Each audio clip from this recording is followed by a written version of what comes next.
Good afternoon tuloy lang po ang update natin. Ngayon dito sa Manila Bay Dolomite Beach po na kung saan ay hindi lang lagi tayo nasa buhangin kundi syempre ipakita ko din sa inyo ang iba't ibang mga halaman or bulaklak dito sa Dolomite Beach na kung saan ay kanina nandoon tayo sa kabilang side. Akala nyo nasa ibang lugar or akala nyo nasa farm ako?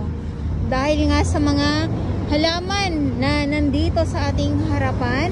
Good afternoon po. Dito sa Manila Bay ay meron po kayo makikitang mga nagagandahang mga bulaklak, mga halaman. Ayan. Nagagandahang mga halaman, mga bulaklak dito sa Manila Bay Dolomite Beach. At wala naman tayong ibang gagawin dito kundi ay ang maglakad-lakad lang hapi ng sariwang hangin. Sa mga nagtatanong kamusta naman yung simoy ng hangin, okay na, maganda ng ating umaga. Pag ganito nandito tayo, nakakita tayo ng mga bulaklak, ayan. Kayo ba, paano nagsisimula ang inyong umaga? Eto tayo ha, nandito tayo sa phase 2 ng Dolomite Beach na kung saan naman ay meron pa din pong mga iila na mga basura, sako-sakong mga basura na nandito. Ayan naman po ay hahakutin naman po ng truck yan. At syempre, maraming salamat sa ating mga Manila Bay Warriors, Estero Rangers ng DENR, MMDA at DPS Mandaragat. Doon naman po sa Manila Yacht Club. At yung ating Dole Tupad naman po, kasagsagan ng tirik ng araw, tanghali na, nandyan pa din po ang ating MMDA, naglilinis pa din po. Sa mga nagsasabi na walang naglilinis, nandito po yan sila. Umulan, uminit, bumagyo. Syempre dahil nga po sa mga bulaklak na nandito ay ako po ay napahinto dahil ay napakagandang tingnan. Ang ganda ng kulay ng, isipin mo red fuchsia pink.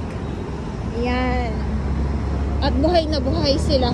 Hanggang doon po yan sa dulo. Yan na. Good afternoon. Manila Bay pa din po tayo. At eto nga po yung Dolomite Beach na kung saan ay yung iniwan ni Bagyong Karina at ni Habagat ay dito sa naubos na po yung mga basura na tambak dyan. Dito sa may Dalampasigan may iilan po pero hindi naman na sobra ganon kadami. At dito, ito nga yung madami dito sa 2. Yan ha. Dito sa 2 ng Dolomite Beach.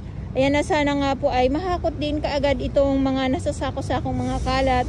Gawa ng pag hindi din kasi kaagad nahakot yan ay mangangamoy po. Ayun. Ang ganda. So dito sa side na to ay dito sa kabila, nandito sa yung stoplight, Pedro Hill na po yan. Basang alam ko lang, pag ganitong may mga bulaklak po, may mga nakikita akong mga halaman na namumulaklak ay ako po ay nagagandahan talaga. Diba? Ako po ay nagagandahan at nakikipagsiksikan po talaga ako para makuhanan ko na po siya ng maganda.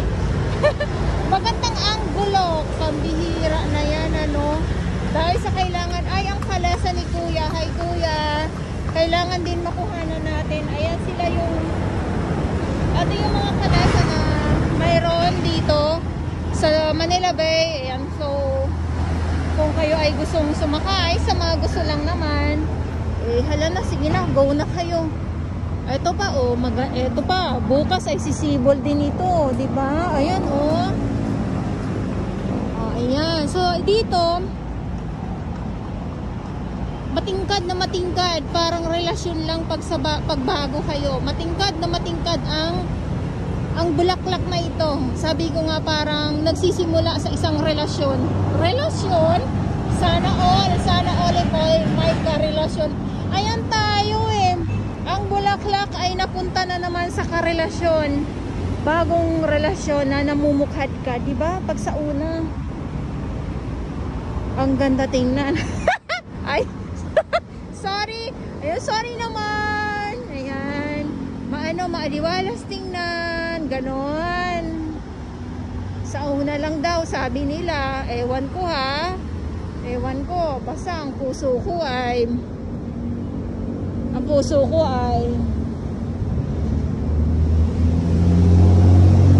maliwalas. Maliwalas ang puso ko.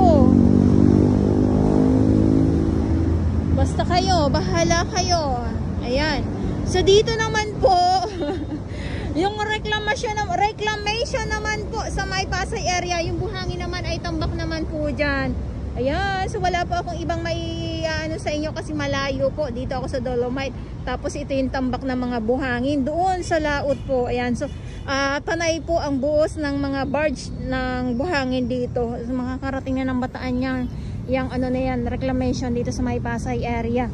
So wala na po tayong hanggat meron tayong nakikitang dagat, langhapin, lasapin, ang sariwang hangin. Wala naman po ako naaamoy na kakaiba. Sabi ko nga ay pang-amoy nyo na lang po yun ang may problema pag ganyan.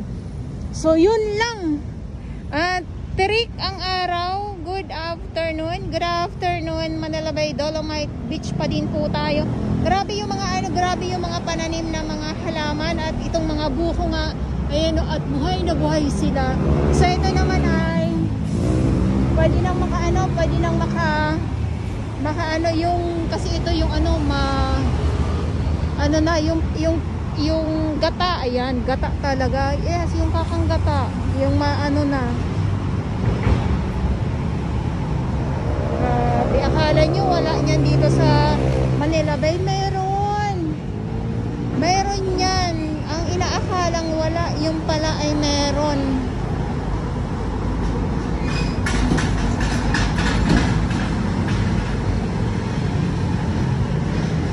Parang ang sarap uminom ng buko. Lalo na sa kasagsagan ng ganitong tirik ang araw, ang sarap po uminom ng buko. Buko na malamig na madaming ice.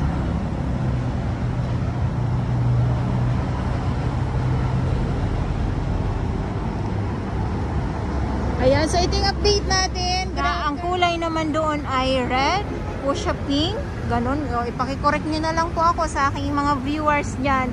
Ito naman po ay ang ganda ng pagkadilaw niya, oh, di ba? At buhay na buhay talaga yung mga halaman, yung mga bulaklak dito. Ayan, oh. Madami po yan sila. Ayan, ang ganda.